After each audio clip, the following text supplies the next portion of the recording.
Hey guys, on this video I'm going to talk about how to create a quiet time. So stay tuned. Thanks.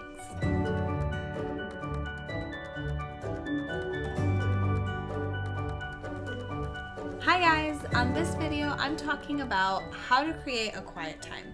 Maybe your child is giving up naps, or you think that they are giving up naps. Maybe you're the one who's determining to not have a nap time anymore, but you still want to have a rest time or a quiet time.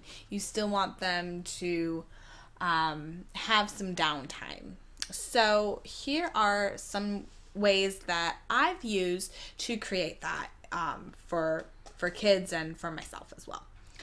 So the first thing that I like to really be conscious of is I start the quiet time where the nap time spot would typically be. So if after lunch we would go down for a nap, well, now we're doing quiet time, so I will still have quiet time after lunch. So they're going from lunch to quiet time, so that transition is still there for them. They're still used to that resting period of being calm and quiet. They understand that it's not playtime, or, we used to do this, but now we do that.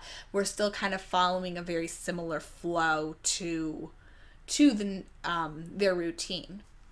The second thing I pay attention to with my quiet time is trying to have a realistic expectation for that. So if your toddler used to nap for an hour and a half, it is very unrealistic to expect them to be laying in their bed looking at books for that hour and a half. They're not going to do it.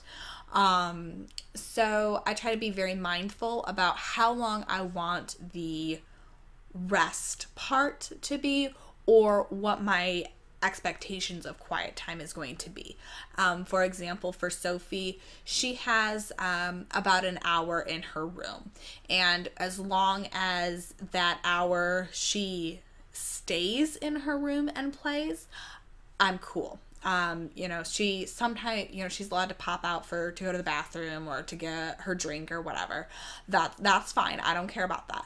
But she just can't be running out here and playing out here and, running all, like, doing whatever. She needs to stay and play in her room. For us, that's a totally realistic standard for her to stay.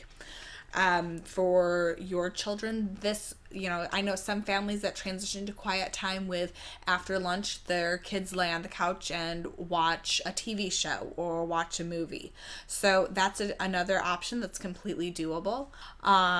You really just want to create that calming, resting environment that they would have with a nap, but be realistic that it's probably not going to stay the length of their nap time. So if you are used to an hour and a half afternoon nap, the quiet time is not going to be as long, at least without some guidance. There, maybe they need to lay down. I try to get a half hour of really good resting time, especially when I'm first starting this transition from naps to quiet time. I try to get a really good, solid half hour of resting or laying down. And if that laying down is in the form of listening to music or just laying in bed, maybe they are allowed to look at books, maybe they do watch a show. I really try to get a half hour of solid resting time for them. And then the next hour or so of quiet time, I'm more lenient. I might say, you can play, but it has to be this or this. I might, Sophie can be in her room and she can play with whatever toys she wants in her room. But I've been in situations before where I've said, you know, you can have quiet time or you can play, but you're only playing with this toy or this toy. Just to kind of reinforce the quiet, calming atmosphere so that they're not running back and forth from bedroom to living room to playroom to wherever the toys are and just dumping things.